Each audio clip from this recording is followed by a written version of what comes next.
Today on Historical Artifacts with Kailen and Isabella. Today we'll be diving into the ominous mystery of the Black Plague masks. It was a worldwide epidemic that spread across Europe and Asia in the mid-1300s, taking the lives of over 20 million people. The plague came into Europe in October when 12 ships from the Black Sea docked in Europe. When people went to check in the ships, majority of the people aboard were dead or severely ill, covered with black boils, and thus began the spread of the disease. Now the plague itself was known for swelling starting in the groin and or armpit area. Lumps could start as the size of an egg and could grow to even the size of an apple. Those were known as boils. Blood and pus seeped out of them, accompanied by fever, chills, vomiting, and diarrhea, and finally, death. Bum, bum, bum. Now the doctors at the time of the bubonic plague were pretty uneducated. They thought it was an airborne spread sickness, saying it was a poisonous form of bad air.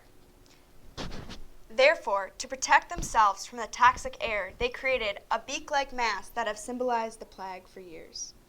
Now the leather masks had thick glass eye holes and were covered with wax.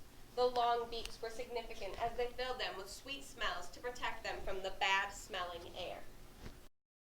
Charles de Lorme, a chief physician, was the designer and creator of the mask doctor look.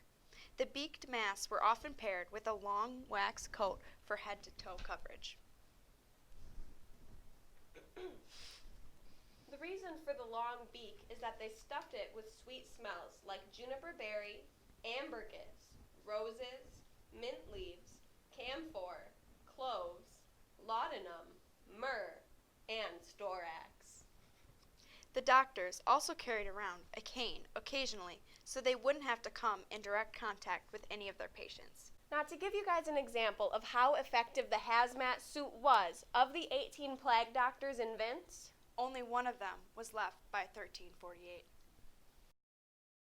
Thank you for tuning in to Historical Artifacts with Kailen and Isabella. Next week, we'll be diving into the mystery of the anal retentive sandwich hater, Shane Larson.